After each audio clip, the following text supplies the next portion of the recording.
जंगल किनारे स्थित एक चारागाह में 3 गाय रहती थी। तीनों भिन्न भिन्न रंगों की थी, एक काली, एक सफेद और एक भूरी। उनमें गाढ़ी मित्रता थी। तीनों दिन भर साथ रहती, साथ ही चारागाह में घास चरती और रात में एक दूसरे के पास ही सोती थी। इन भूरे रंग का एक सिंह जंगल से भटकते हुए उस चारागाह के पास से गुजरा। वहां उसकी दृष्टि उन 3 गायों पर पड़ी। सिंह कई दिनों से भूखा था और शिकार की तलाश में भटक रहा था। हृष्ट-पुष्ट गायों को देखकर उसके मुंह में पानी आ गया। वह घात लगाकर एक बड़ी चट्टान के पीछे बैठ गया और तीनों गायों के अलग होने की बाट जोहने लगा ताकि वह उन पर हमला कर सके। समूह में उनका सामना करना उसके लिए मुश्किल था, किंतु पूरा दिन बीत जाने के बाद भी तीनों गायें एक दूसरे से अलग नहीं हुई। दूसरा दिन भी इसी तरह बीता। 3 दिन तक सिंह प्रतीक्षा करता रहा, किंतु ऐसा अवसर आया ही नहीं जब तीनों गायें साथ न हो। आखिरकार सिंह के धैर्य ने जवाब दे दिया। अब वह ऐसा उपाय सोचने लगा जिससे तीनों गायों में अलगाव हो जाए। उपाय दिमाग में आते ही वह गायों के पास गया और उनका अभिवादन करते हुए बोला, नमस्कार मित्रों, आप लोग कैसे हैं?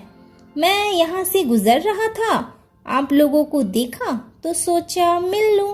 काली और सफेद गाय ने सिंह के अभिवादन का कोई उत्तर नहीं दिया, क्योंकि वे उसकी प्रकृति जानते थे।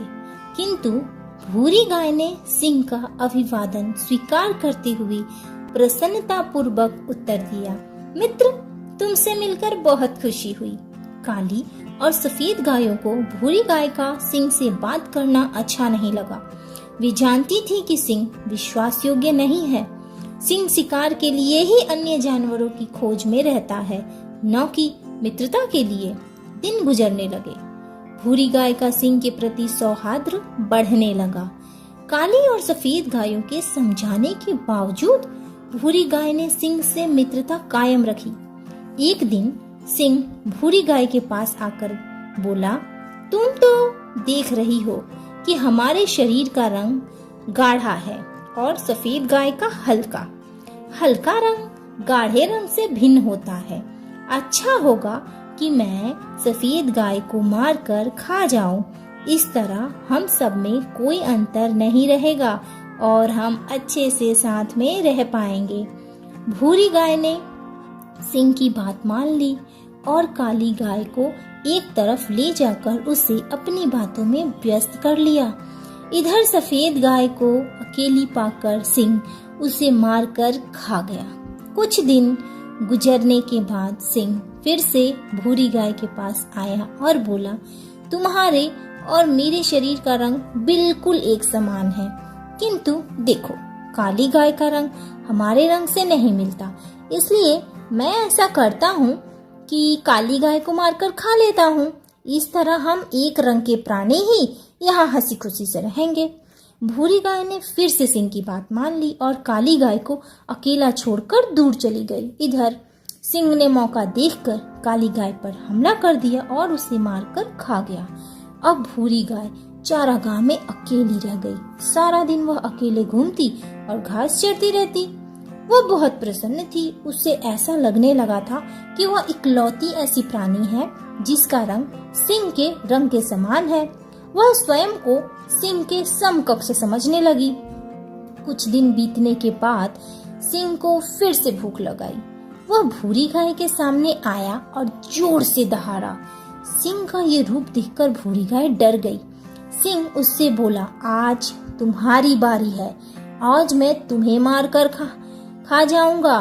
भूरी गाय डर से थर-थर कांपने लगी और बोली, किंतु मैं तो तुम्हारी मित्र हूँ। तुमने मुझसे जैसा कहा मैंने वैसा ही किया।